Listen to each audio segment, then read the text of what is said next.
I knew something was wrong the moment I opened the door.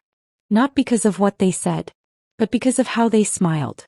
It was the kind of smile people wear when they're about to ruin your life, and want you to say thank you for it.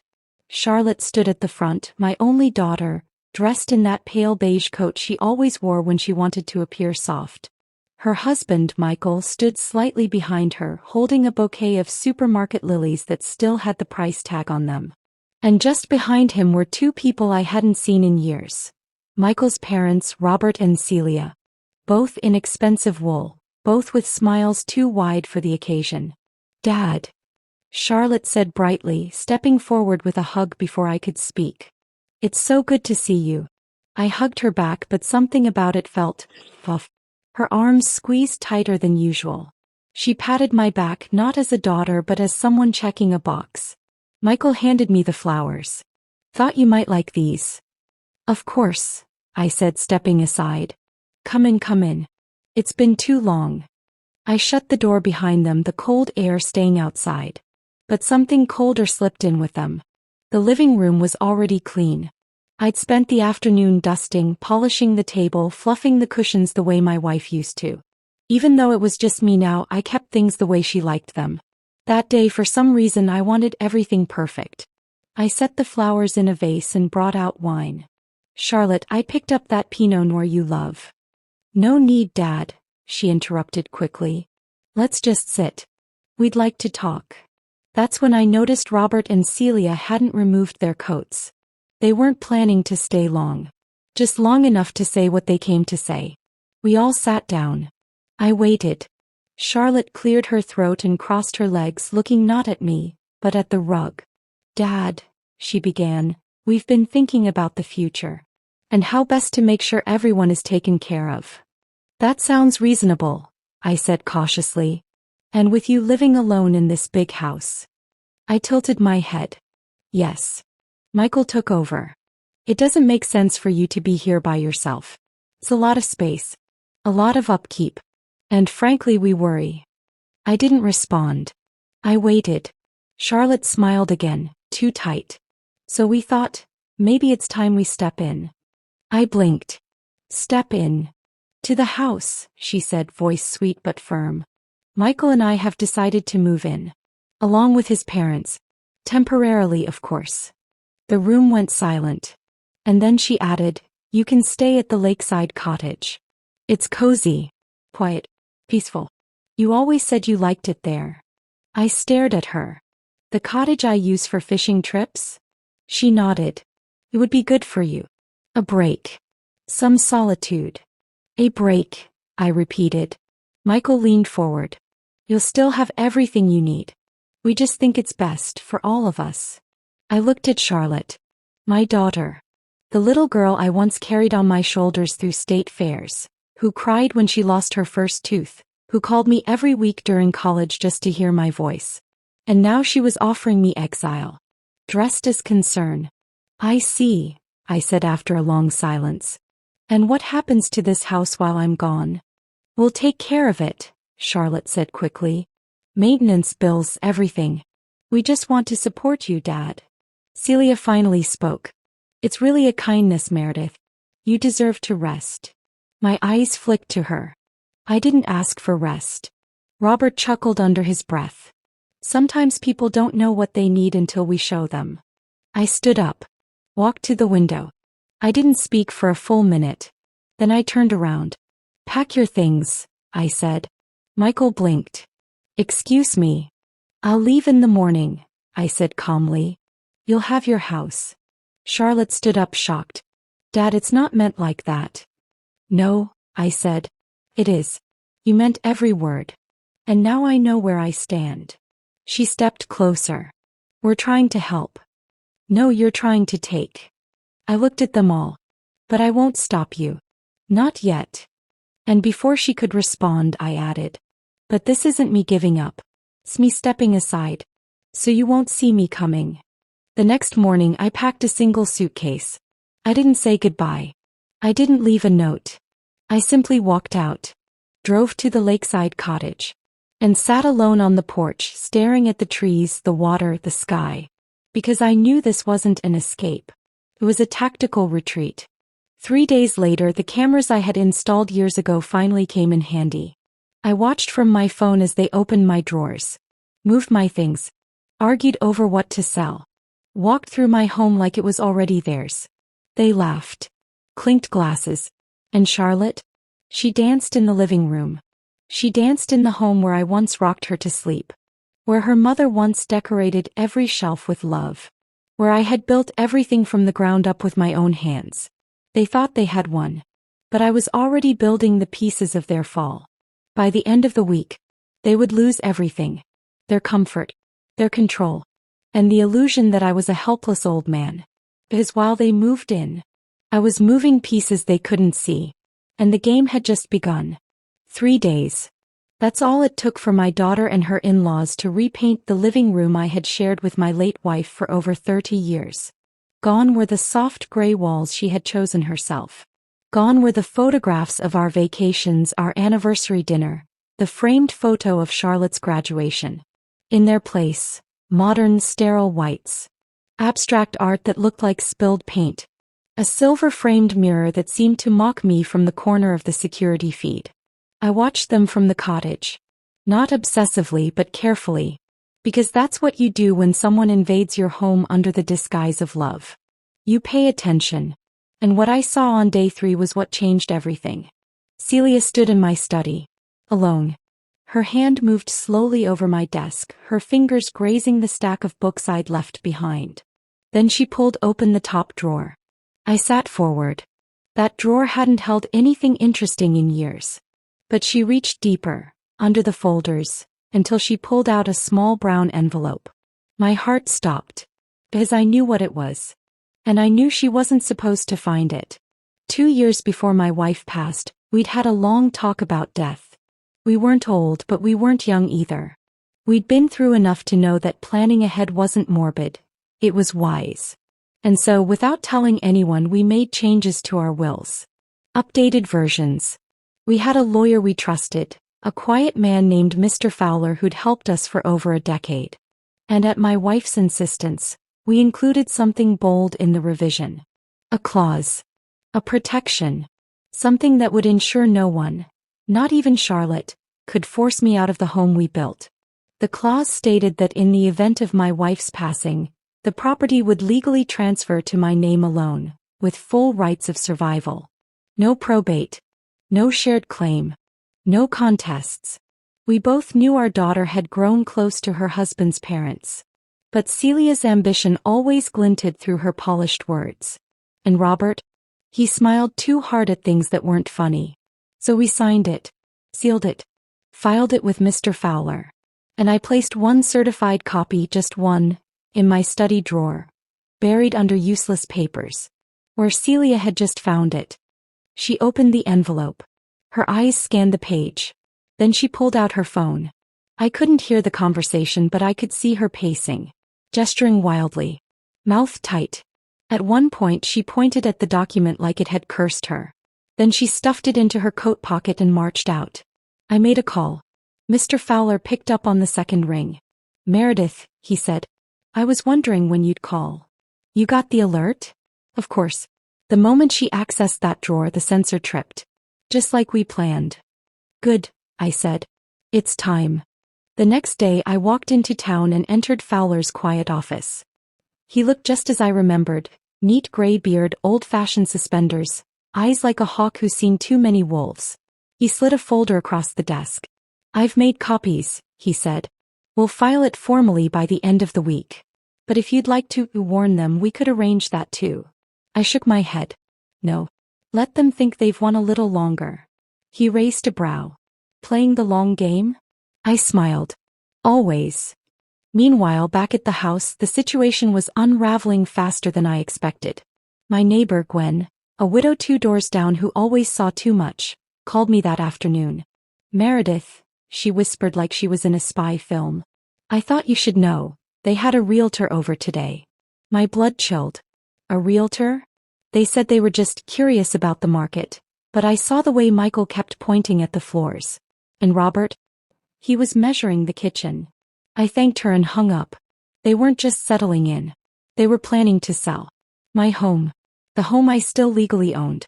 The next day brought a twist I never saw coming. Charlotte called me. I hadn't heard her voice since the night she escorted me out with her soft words and false concern. Dad, she said too cheery. I hope the cottage is treating you well. It's fine. Long pause. So, the strangest thing happened. We were going through some of your old things and found an envelope. An outdated will. I smiled at the word outdated. Oh, I said. Strange indeed.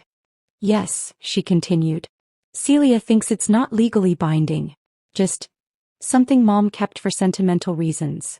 Did you have a lawyer look at it? Another pause. We're getting to that. Anyway, Michael and I wanted to check in. Make sure you're happy.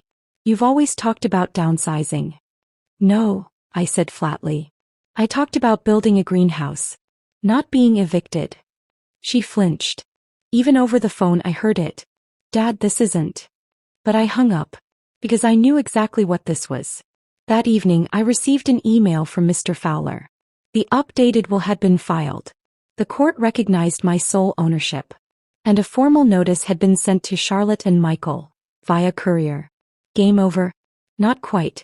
Because within hours Celia struck back. The next morning someone from the town zoning office showed up at the cottage. Apparently, an anonymous complaint had been filed claiming the property violated local codes for long-term residents. The inspector was apologetic. It looks fine to me, he said. But protocol is protocol. We'll need to run some checks. I nodded calmly. Let me guess. Someone said I was squatting? He didn't answer. He didn't have to. The next twist came through the news. A small article appeared in the local paper's website. Prominent family patriarch steps aside. Generational transfer of estate underway. It quoted family insiders, praising Charlotte and Michael for stepping up to care for their aging parent. My face was never mentioned. But I was the ghost in that story. They were writing me out of my own life. But the last move of the day was mine. I called Gwen. And together we posted the truth. On the neighborhood forum, on the community Facebook group, and, most beautifully, on the same newspaper's comment section. We attached a public copy of the will. We clarified ownership. We shared just enough detail to unravel their version of the story. And we waited. By that night the story had been updated. Correction. Mr. Meredith Alcott retains full ownership of the property in question. No formal transfer has occurred. I smiled. And I watched the live feed on my phone as Charlotte read the article from the kitchen table. She dropped her wine glass. Michael yelled something I couldn't hear. And Robert slammed the laptop shut. They had played their hand. But they had no idea. I still had cards they'd never seen. It took exactly 3 hours after the article correction was posted for my phone to ring. Charlotte. This time she didn't sound cheerful. She didn't sound sweet or polite. She didn't even say hello. You humiliated us, she snapped. I didn't reply right away. I wanted her to hear the silence. The weight of it. You humiliated yourselves, I said calmly. I just gave the truth a microphone. There was a pause.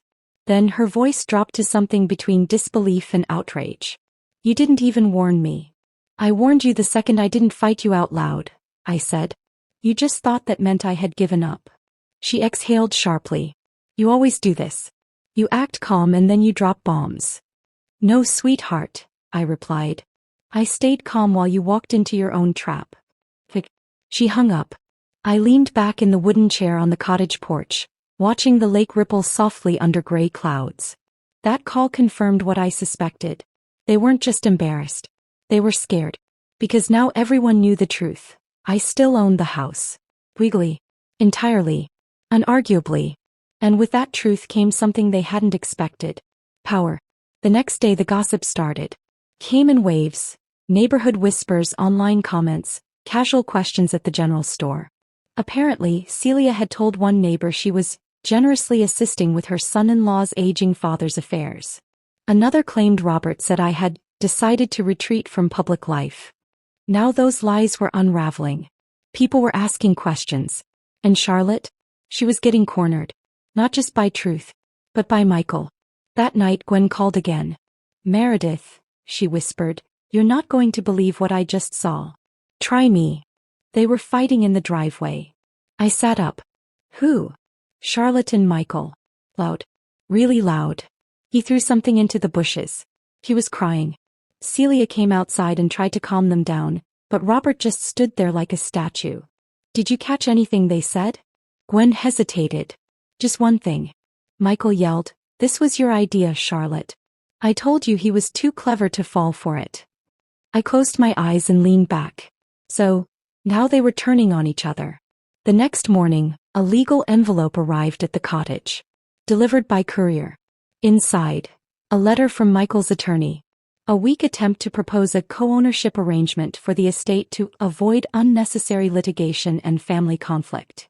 It read like a desperate handshake between two people standing on thin ice. I didn't respond. Mr. Fowler already had a reply drafted, folded, and filed before lunch. The following day I went into town. I didn't hide. Didn't duck my head. I walked into the local diner, sat at my usual table, and ordered my usual breakfast.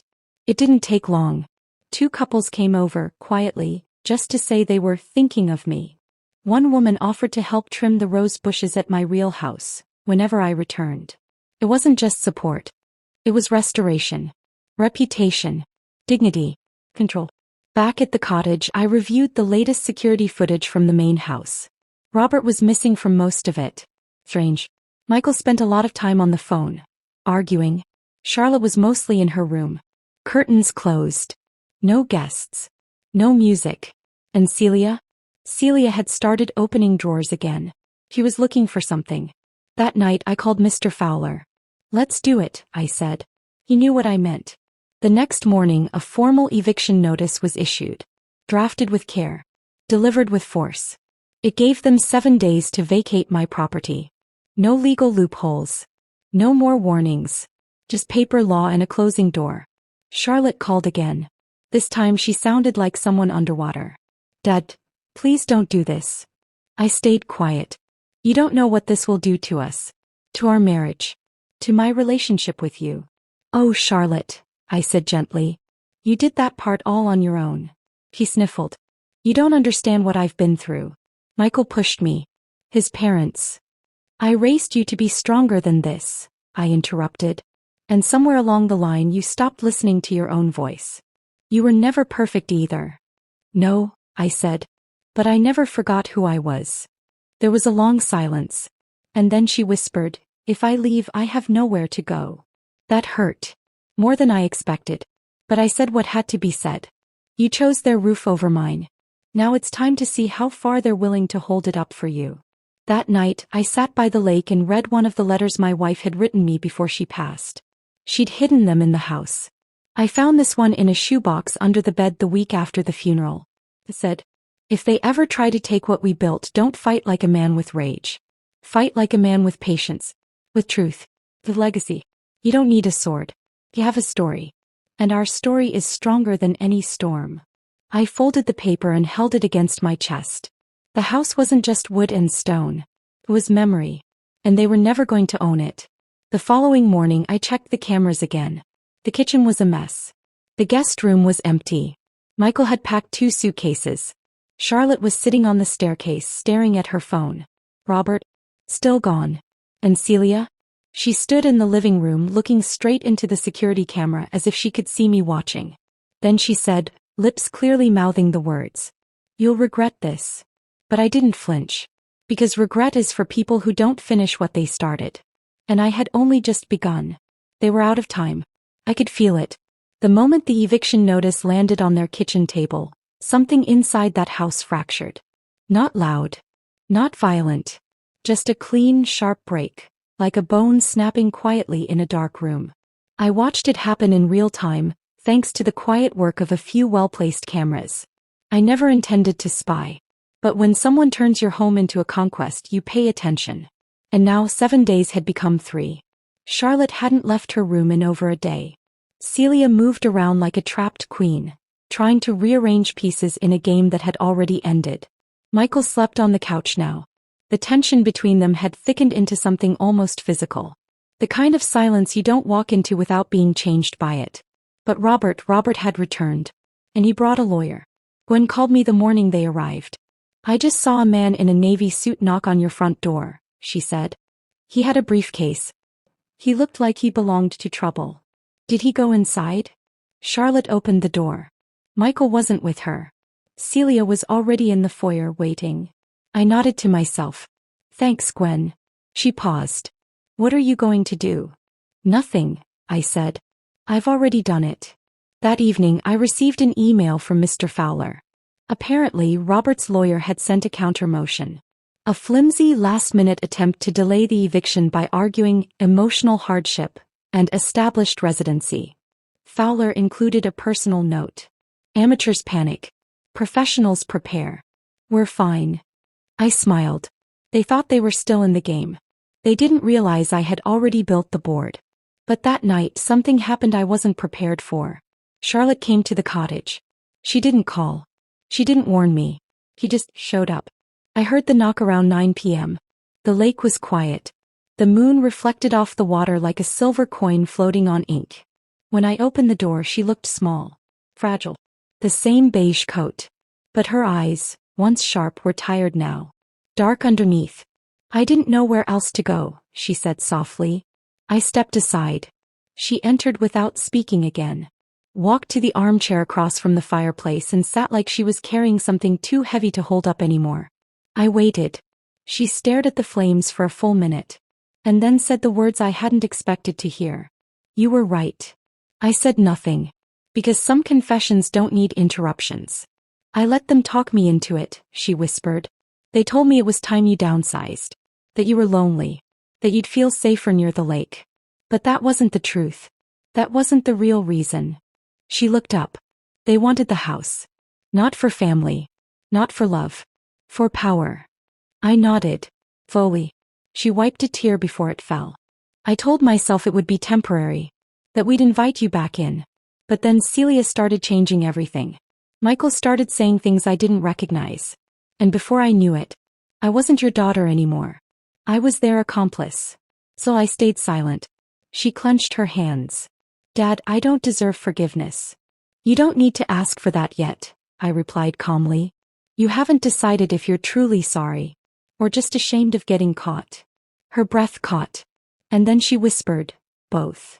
We sat in silence for a long time. The flames flickered between us like a third voice. I miss Mom, she said finally. More than I admit. When she died, I thought, maybe clinging to Michael's family would fill that hole. But it only made it bigger. I said nothing. She stood. Walked to the fireplace. I found one of her scarves in the attic, she said. It still smells like her perfume. Then she turned to face me. Can I come home? I looked her in the eye. And I asked, who would you be if you did? She froze. What do you mean? I mean, would you come back as my daughter? Or as their echo? She sat again, slower this time. I don't know. Then you're not ready, I said. Her voice broke. But where will I go? Wherever you need to go to remember who you were before they rewrote you. Her eyes filled with tears again. I never wanted to hurt you. But you did, I said gently. And you will again, if you don't figure out whether you love me for real or just for the comfort I provide. That's when her face crumbled. She curled into herself, shoulders shaking. And for the first time since she was 5 years old, I walked over and pulled her into my arms. She cried like the child she used to be. And I held her like the father I still was. She left the cottage after midnight. We didn't agree on anything. No promises. No resolutions. But I sent her with something small. A key. To the house. Not for today, I said. Not for tomorrow either. But when you're ready to come home, truly come home, let yourself in. She nodded, clutching it like a secret. Then disappeared into the dark. The next morning Fowler called. The court rejected their motion, he said. We're clear to enforce the eviction on schedule. You want to be there when it happens. No, I replied. Let them leave in silence. That's more powerful. He paused. You sure? Absolutely. But Celia didn't go down without a final move. That afternoon I got a call from a reporter. Apparently, Celia had sent her own version of the story to a gossip website, painting me as a paranoid recluse who had abandoned his family and was now using legal tricks to displace his grieving daughter and her in-laws. The reporter, to her credit, called me for comment. I think I'll pass, I said. But before hanging up I added, let her speak all she wants. The louder she gets, the more the truth echoes beneath it. Day 7 arrived. I watched the cameras from my phone one last time. Michael stormed out with 2 suitcases. Robert followed without a word. Celia left last. She stopped at the front door. Looked around the living room like she expected it to beg her to stay. Then she pulled out the will copy from her coat, still the same crumpled one from before. He tore it in half. I smiled. Paper tears easily. But law doesn't. And just like that they were gone. No goodbye. No apology. No fight. Only quiet. And an empty house. I returned 2 days later. It smelled like lemon cleaner and cold air. The walls were still white but I'd change that. The furniture was still theirs but I'd replace it. The memories. Still mine. I walked to the bookshelf, ran my fingers along the titles and found what I was looking for. A small photo frame tucked behind the novels. Charlotte, age 9, wearing overalls and holding a dandelion. I placed it back on the mantel. Then I unpacked. Room by room. Piece by piece. Life by life. The first thing I did when I walked back into the house wasn't to dust or clean. It was to open every window. Let the air move. Let the rooms breathe again. For too long, the place had been filled with a cold presence, polished but insincere. Celia had always had a way of decorating as if the walls were meant to impress, not protect. But this house was never built for performance. It was built for family. I stood in the kitchen, staring at the same window I'd watched my wife bake pies in front of. Same counter she'd once laid out all of Charlotte's birthday cupcakes. The walls were bare. The warmth had been stripped. But the bones remained.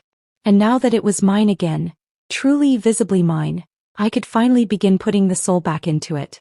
That week the town began to hum again. Not the loud gossip kind. Not scandal. But something softer. Support. Mrs. Whitman from church dropped off a bouquet of fresh garden roses on my porch. Tom down the street stopped his truck to say, "Glad you're home, Mr. Alcott." Even the mail carrier, who barely said 2 words in a decade, gave me a small nod and said, "They didn't deserve it. You do." The house hadn't just been my home. It had been our landmark. And my quiet fight to reclaim it had become, in their eyes, a victory worth noticing. I spent the next few days taking it slow. 1 room at a time. I repainted the hallway in that same soft sage my wife once insisted on. I boxed up all of Celia's hideous glass sculptures and had them donated. Michael's dumbbells in the garage? Sold in 10 minutes online. By Thursday the living room smelled like lemon oil and old wood again. I lit a fire that night, not because I was cold but because I could. I sat in my recliner, blanket over my knees, sipping hot tea with honey. And I didn't feel bitter. I didn't even feel triumphant. At peace. Until the doorbell rang. I opened it to find Charlotte. No makeup. No coat. Hair tied back like she used to wear it when she was younger. She looked tired but not broken. More like someone still healing from surgery you can't see. She didn't speak right away. Just slipped her shoes off at the door. Like she used to when she still lived here. She didn't ask permission. And I didn't stop her. She followed me into the kitchen. I made 2 mugs of tea without asking. I knew what she liked. Milk, no sugar. We sat at the small table by the window. The one my wife used to do crossword puzzles at. Charlotte finally spoke. They're gone. Celia and Robert. Back to their place in Connecticut. Michael's staying with a friend until he figures things out. I just nodded. And me? She asked softly. I'm here. Here for what? To help. I raised an eyebrow. I mean it, she said. I don't want to take anything. I just want to give back. Earn trust. Even if it takes the rest of my life. Her voice didn't tremble this time. It wasn't the sound of someone begging. It was someone surrendering. Not to me. To truth. We didn't hug. We didn't cry. We just sat together in the silence of an old kitchen, with the hum of the fridge and the clink of teaspoons. That was enough. The next morning she showed up early. Brought a broom. Started with the guest bedroom. Didn't ask where to begin. Just began. Over the next few days I watched her return to herself. She found my wife's old aprons in a drawer and started wearing them while she cleaned. Found Charlotte's childhood books in a box and shelved them alphabetically like she used to. But the biggest shift came on Sunday. We were in the attic clearing boxes. That's when she paused, holding a thin stack of envelopes. "What's this?" she asked. I turned to look. She was holding the letters my wife had written me before she passed. I didn't answer right away. She opened one, glanced over the words, then stopped. Tears welled in her eyes. She looked at me, voice barely a whisper. Did she know all this would happen? I walked over. She didn't know the details, I said. But she knew the dangers. That love, when mixed with weakness, can be manipulated. She wanted to protect us both. Charlotte nodded slowly. Then, without asking, she placed the letters in a small wooden box and labeled it. Mom's heart. On Tuesday, Celia called. Not me, Charlotte. I didn't hear the full conversation, but I saw her face change. Bigger. Sadness. Pity. When she hung up, she looked at me and said, "She's threatening to sue me for emotional damages. Says I humiliated her publicly and cost her standing in her community." I laughed once. Just once. Then said, "Let her try." Charlotte chuckled too. "She won't," she said. "She's scared now. You shook something loose in her she can't retighten." That night we had dinner together. Just the two of us. Charlotte made pasta. Her mother's recipe, though she forgot the basil. I didn't mention it. She lit candles. And before eating, she placed her hand gently on the table. "I can't undo what I did," she said. "No," I agreed.